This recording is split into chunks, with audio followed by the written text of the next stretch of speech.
एक 16 साल का संपन्न परिवार का लड़का अपनी पढ़ाई के लिए 1912 में अमेरिका जाता है।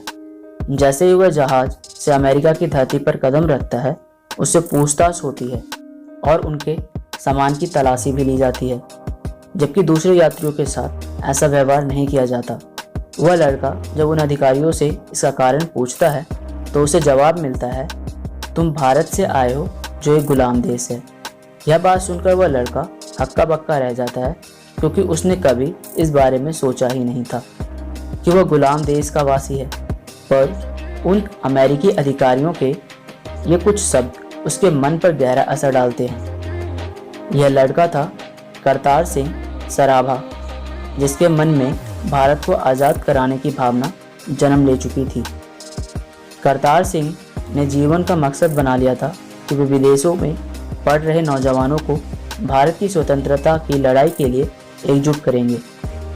इसी लक्ष्य को प्राप्त करने के लिए करतार सिंह सराभा जैसे क्रांतिकारियों की अपील पर 8000 के करीब भारतीय विदेशों से भारत की ओर चल पड़े।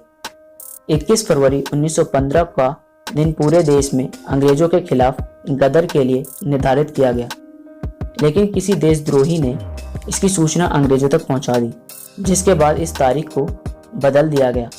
अंग्रेजों तक हर खबर पहले ही पहुंच जाने के कारण ब्रिटिश हुकूमत ने गदर पार्टी के लोगों को पकड़ना शुरू कर दिया। ऐसे में किसी ने करतार सिंह को भी अफगानिस्तान भाग जाने की सलाह दी थी, लेकिन करतार सिंह नहीं गए और अभियान के लिए काम करते रहे। उन पर लाहौर षड्यंत्र के नाम पर मुकदमा चलाया गया। करतार सिंह की उम्र बहुत कम थी, लेकिन उनमें देश के लिए प्रेम अटूट था। भगत सिंह की तरह उनमें देश के लिए जान देने से नहीं डर था। उन पर चले मुकदमे के बाद जज ने उन्हें फांसी की सज़ा सुनाई और कहा, इतनी सी उम्र में ही यह लड़का ब्रिटिश साम्राज्य के लिए बहुत बड़ा खतरा है। ना जाने करतार सिंह किस मिट्टी के बने थे। कोर्ट केस में आखिरी सुनवाई के दौरान उन्होंने कहा, मैं चाहता हूँ मुझे फांसी की सज़ा मिले ताकि मैं फिर से भारत में जन्म लूँ, और जब तक देश आज़ाद नहीं हो जाता तब तक मैं भारत में जन्म लेता रहूँ।